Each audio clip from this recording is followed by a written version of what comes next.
Hi Bianca, how are you? Hi, I'm fine. Okay, so I'm with Bianca here. Bianca is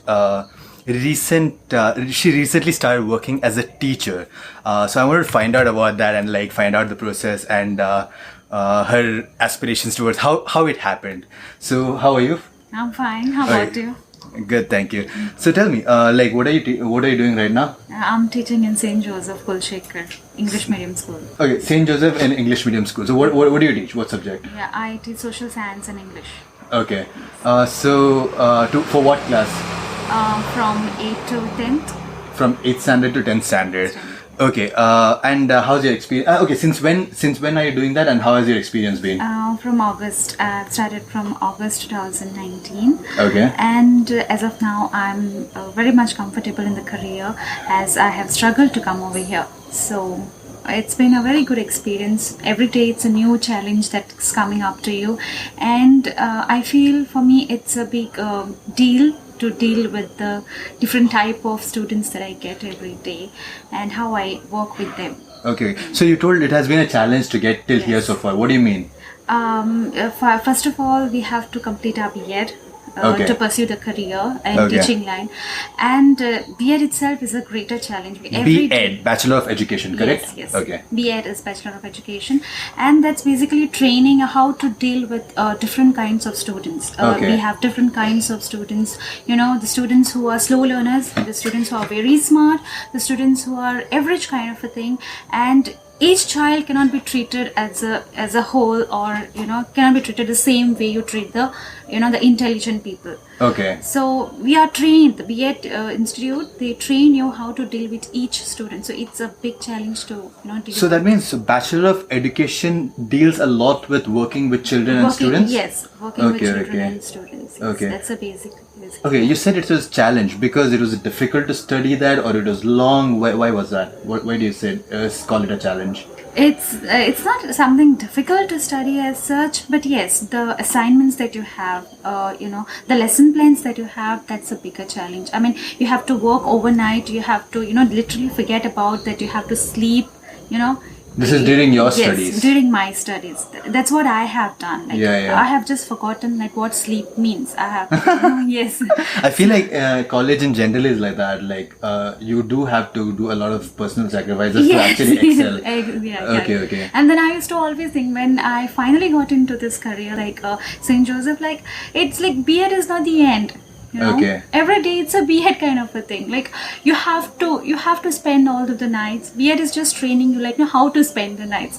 But once you get in the career, teaching is such a big challenge. I always think teachers are having a nice sleep and they come fresh. Yeah, that's the impression I have. Yeah. Like they have 3-4 free hours every day. No, it isn't that. Even one lecture that we have free, that's the time where we utilize to correct the books, to see the mistakes, Okay. And then finally some students when they come up with the difficulties, we literally sit and we sort out how to help this child to overcome that difficulty. Okay. So it also sounds like you had it planned from before to become a teacher. Is that true? Yes. Okay. That was when I was in 4th standard. I made a decision I'll become a teacher. I definitely want. So where did that ambition come from? Did you have some idols as some other teachers that you looked up to, or what was it? Why did you have that interest to become a teacher? The thing was actually I love to dress up.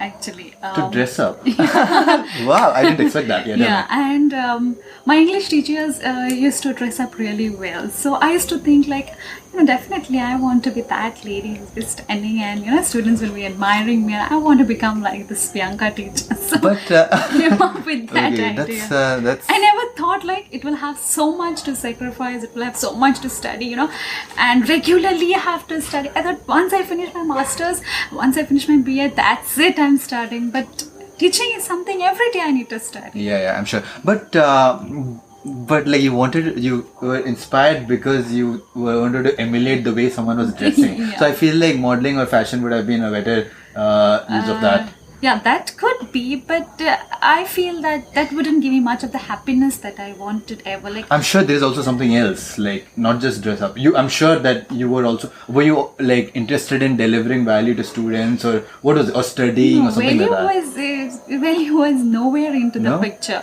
The thing was I myself wanted, like, that kind of a feeling was there, where I want to teach somebody, where I want to, what I know, I want to express it, and the majority of the class sits and listens to me. Like, Awesome. That's what it is. So, in the last 3 months, ever since you started teaching, did you find that satisfaction? Yes, I have found it. And even when I was doing my B.Ed, we, regularly we have this kind of call as block teaching, where we are sent in particular schools, and we deliver the lectures, we have lesson plan, we have it all planned. So we have to go, we have to, deliver those lectures, implement all those things what we have planned. Okay. So in that bargain, like, I feel that I'm somewhere close to, whatever, like, I'm achieving my goals, like, whatever I have said. Yeah. Just some introduction here. So Bianca is from Goa and she's been studying in Mangalore for the past 2 years. 2 years. Okay. So now, do you recollect any particular moments, like in the last 3 months, when you were like, wow, what is like fantastic experience with that student or something like that? Do you recollect something like that? Has it happened? The thing is, for me, every student, is a precious student. For me, I take every student as very close to me. So if any student doesn't listen to me or doesn't agree, then I sit and I ponder about how to deal with this child. So either I have to be strict with this child, or do I have to, tell this child in a very loving manner, like how a mother says.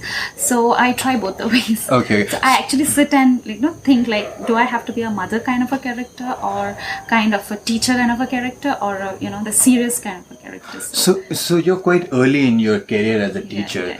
So definitely you're learning a lot of these behaviors. So there's a lot of learning, you're saying, right? In the early stages. But I feel like later on it becomes very straightforward. Teachers just resort to scolding and it isn't that way. The thing is, a lot of teachers are like that. No, I mean, I'm just guessing. No, that comes not guessing. I mean, based on what every teacher, according to my experience as of now, after my block teaching, after my internship, and then soon I pursued my career. A very lucky person, blessed, I should say. I don't think so. Any teacher wants to be that strict that they are when they are, when they are already experienced, considered as experienced people. I always wanted to be a teacher when I was in B.Ed. I used to always say, I'm never going to be that strict kind of a teacher. No. So I was thinking, like, I'll be like that happy tomboy, kind of a teacher. But as I was into the field, I found that if I am like that, students feel that I'm also like a child in front of them. So they treat you like... Very nice attitude. I don't mean to offend teachers, but it's just a general attitude that I've seen. Okay, now it also sounds like your education as in B.Ed was actually very valuable in your in molding you as a teacher, right? Yes. Okay, now I just want to speak about like your masters. You did masters in Konkani, right? Yes. Tell me about that. Yes. So she did masters in Konkani. So Konkani is a regional language in Goa and also in Mangalore and many coastal parts of India. And in Goa it's predominantly the national, the main language. And I just learned from her today that they have a script, which is different kinds of scripts. Yes, can you speak about that? Yeah, Konkani is basically a language that is spoken. Native speakers of that are 7.8 million. And according to 2011 census, we have 2.3 million people speaking Konkani as their base language, a native language, what we call. Now, Konkani language itself has around 11 dialects, and 5 scripts. So that's spoken in Malayalam. They have scripts in Malayalam, they have script in Kannada, they have script in Roman language, then Persian, Arabic, and we have in the Devanagari. In Mangalore, they use Devanagari. Yes, in Mangalore, Kannada. Yes, in Mangalore they use Kannada script. In Goa they use Devanagari script, and even some parts of Maharashtra they use Marathi language. So it's kind of a Devanagari script. How about the script of Konkani itself? There is a Konkani script? Konkani script is Devanagari script. Devanagari. And it's fully formed and all that? Yes, it's fully formed, yes. And it was first discovered, this inscriptions of Konkani was first discovered in 1187 AD. Yes, and it was found by one of the professors who was teaching in Pune. And it's considered to be a highly, valuable language in Goa. Okay. That's a dominant language there. So in Goa, is there a Konkani subject from before? Yes, there is a Konkani subject, Konkani and Marathi. Even now we have like Konkani, Marathi, Hindi. So the students have the options of taking Marathi as an option if they are finding it so difficult with Konkani. But as of now, major people of Goa, the students, they opt for Konkani because it's very difficult to get a seat in master degree in Goa University for Konkani. I myself was finding it. I was at the 25th number. Okay. So, how come it's so difficult? Because there are not enough people teaching, colleges teaching it? Yes, there are, people are giving preference to French, Portuguese, they are giving preferences to engineering department, they are giving preferences to every field, but nobody is giving preference to Konkani language, because everyone feels like that's a native language, that's going to be only in Goa or that's going to be only in, which is true.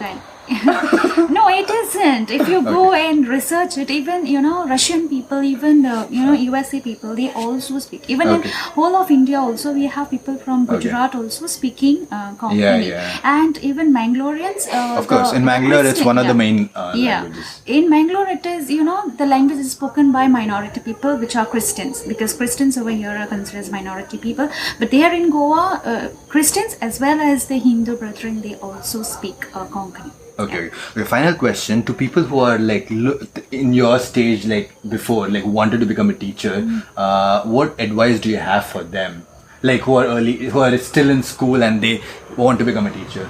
Oh, they want to become a what I would say is teaching is a really challenging job. It's not a piece of cake, like you just get it on the platter and you have it. It's like for every layer you have to struggle. Okay. Like in Goa we have something called as favorite sweet, that is bibinka. For every layer you have to... Bianca bibinka.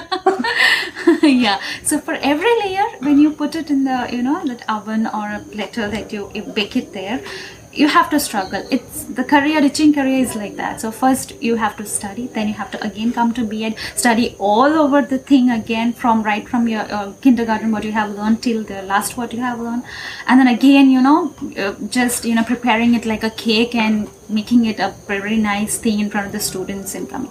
And whatever difficulties you have, you cannot go with a sad face in front of the students.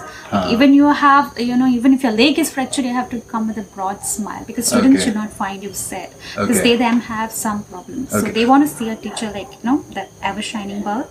Ever shining bulb. Also, I think as a student, if you have that aspiration, you can also observe the way your teachers, how your school is functioning and what kind of assignments are given and how the job is done by the teachers. What is the path again? Can you just summarize the path to becoming a teacher in terms of education?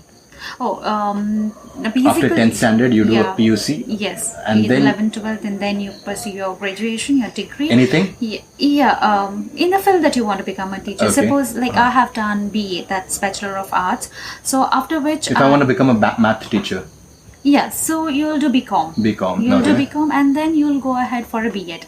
Okay. B.Ed is a must, and that to B.Ed. B.Ed is a 2-year course. Yes, this year I think from last year it has started with a 2 years course. Okay. I'm the second batch. And then once you do the B.Ed, you're ready to become a teacher. Yes, after doing a B.Ed, you're ready to just crucify it. Okay, so do any degree that you want based on your interest, whether it's math or English or literature, whatever, and then do a B.Ed, where B.Ed they're gonna teach you how to deal with students and how the craft of being a teacher. Yes. All right. Thank you so much, Bianca, for sharing your knowledge. And all the best on your career. Thank you so much. It was nice.